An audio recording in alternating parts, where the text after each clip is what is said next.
Había una vez un chef legendario llamado Magnus, famoso por sus platos mágicos que deleitaban a todos los comensales. Magnus soñaba con organizar el Festín Mágico, un evento extraordinario que combinaría sus habilidades culinarias con la magia de la gastronomía. Sin embargo, Magnus se enfrentaba a un gran desafío: la gestión de la lista de invitados para el festín mágico. Sabía que necesitaba un programa especializado para garantizar que los asistentes adecuados fueran invitados y que todos los detalles estuvieran perfectamente organizados. Decidió buscar al mejor programador de la ciudad para ayudarlo a hacer realidad su sueño culinario. La noticia sobre el festín mágico y la búsqueda del programador talentoso se extendió rápidamente.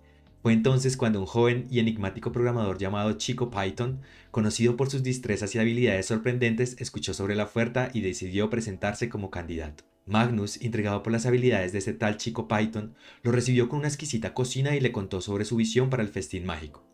Le explicó que necesitaba un programa capaz de gestionar una lista de invitados, asegurándose de que los asistentes fueran seleccionados cuidadosamente y de que cada uno tuviera una experiencia inolvidable. Chico Python, con una sonrisa enigmática, aceptó el desafío. Lo que no sabía es que solamente tenía 4 días para terminar el desafiante código. Así que comenzó a pensar y a pensar cuáles eran las mejores formas de llevar a cabo ese ejercicio, y lo que hizo fue recordar lo que le había dicho su maestro.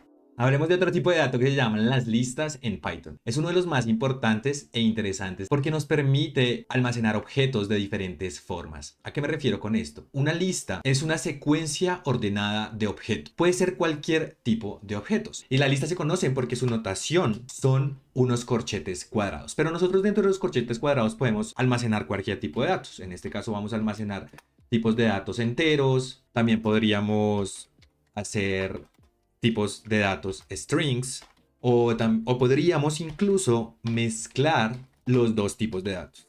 Y eso es lo interesante de las listas, que nosotros podemos almacenar cualquier tipo de dato dentro de ellas. Es decir, también podemos almacenar flotantes. Acá podemos poner 3.5, 4.8, o también podríamos poner los booleanos, true, false, y podríamos poner la cantidad de datos que nosotros querramos. ¿Por qué? Porque las listas es el primer tipo de dato que nos permite entrar en un nuevo tema que se llama las estructuras de datos. ¿Pero qué son las estructuras de datos? Las estructuras que nos permite almacenar información o datos en paquetes a los que nosotros podamos accesar, almacenar, eliminar, remover, lo que nosotros querramos hacer, incluso jugar con esos datos. Y voy a ponerles un ejemplo. Digamos, ustedes tienen un refrigerador en donde almacenan comida, esperan a que se congele y luego sí la retiran. También pueden tener una maleta y ahí también pueden almacenar comida, pero esa maleta no la van a usar para refrigerar, sino que simplemente la van a usar para transportarlo. O pueden tener una caja incluso y pueden ahí almacenar comida o almacenar diferentes cosas para las que pueden hacer un trasteo o pueden moverlas de un lado a otro. Todas las tres sirven para almacenar cosas, pero cada una tiene su diferencia en que depende de la situación, tú las usas. Entonces, asimismo son las estructuras de los datos. Tú puedes utilizar diferentes estructuras de datos como listas, tuplas, sets, diccionarios, data frames, y dependiendo de la situación tú puedes crear alguno de ellos y puedes jugar con los datos que están adentro. Pero lo interesante acá es que las listas, su notación es mantener unos corchetes cuadrados. Nosotros podemos tener también listas vacías, como es en este caso, que están listas para que sean llenadas, o las podemos crear desde cero dependiendo de la situación. Nosotros podemos acceder a los diferentes datos en las listas igual que como los accedimos en los strings. Es decir, que en list 3 nosotros vamos a acceder a la posición número 1. Si hacemos un print de list 3 en la posición 1, lo que nos va a arrojar es el número 2, que es este de acá. Recordemos que Python va 0, 1, 2, etc. Y asimismo podemos acceder a diferentes valores. En la posición 3, 4.8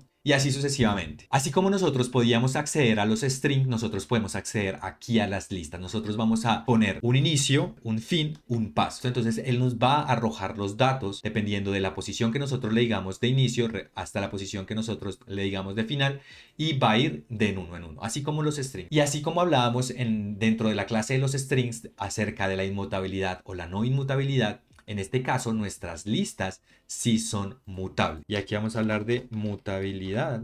¿A qué me refiero que sí son mutables? Es decir, nosotros podemos decirle que a lista 3, en la posición 0, ya no vaya a ser un número, sino que sea un saludo. Y si nosotros imprimimos lista 3, vamos a obtener, ahí está, tendríamos la lista 3, 2, 3, 4, A, B, C, true y false. Es decir, nuestro valor en la posición 0 se cambió sin ningún problema. Recordemos que si nosotros en los strings hacíamos lo mismo,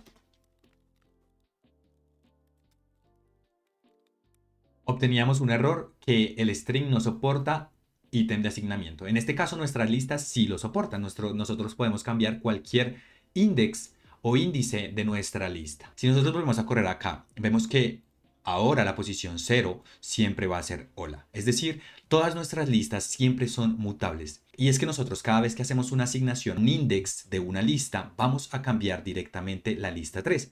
Por esa razón, si yo imprimo acá la lista 3, ella de una vez obtiene el nuevo valor. Ahora me gustaría que habláramos de qué pasa si yo le digo que new list va a ser list 3 y que yo quiero modificar que new list en la posición 0 ya no sea hola, sino que sea un número, que sea 4.9. Y yo acá le doy print new list.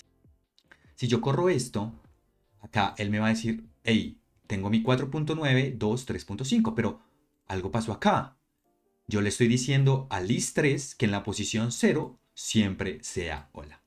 Y es que es un truco y es algo que tiene Python por la mutabilidad que tienen las listas. Y es que nos crea, apenas nosotros le decimos que newList es igual a list3, en el espacio de memoria nos crea algo idéntico entre estas dos variables. Entonces, si yo modifico newList 4.9, él viene a esta línea y me vuelve y me dice, oiga, newList es igual a list3, entonces cambio también list3. Entonces tenemos que tener mucho cuidado porque Python siempre está copiando la información dentro de la memoria. Todos los cambios que nosotros le hagamos a newList los va a reflejar en list3, como lo vemos acá. Pero entonces, ¿cómo hacemos que newList sea una copia de list3? Entonces nosotros lo que le vamos a decir es que, y esto es una notación que vas a ver mucho en código, es que newList va a ser una copia de list3 en todas sus posiciones, pero una vez cambie newList, list3 no va a cambiar. Vamos a verlo.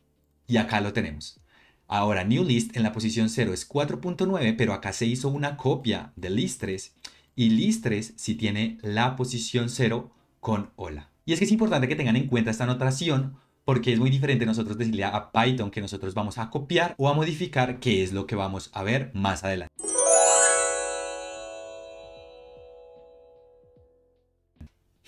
Según lo que nos explicaron sobre las listas, entonces yo voy a tomar acá una lista de invitados que comience con vacía y voy a almacenar ahí todos los invitados. List invitados va a ser igual a si yo quiero almacenar a alguien que se llame Alejandra, Pedro, a Mario, a Catalina, a Carolina, y así cuando yo quiera mostrar mi lista de invitados, yo solamente le voy a decir que me imprima list invitados. Y lo mismo, si quiero acceder a algún valor específico, puedo decirle que me muestre alguna posición específica. Si quiero ver a Pedro, pues entonces le digo list invitados en la posición 1. Pero ahora me pregunto yo cómo puedo agregar o eliminar usuarios sin que yo tenga que manualmente estar agregándolos, porque el único que conoce la lista de invitados es Magnus.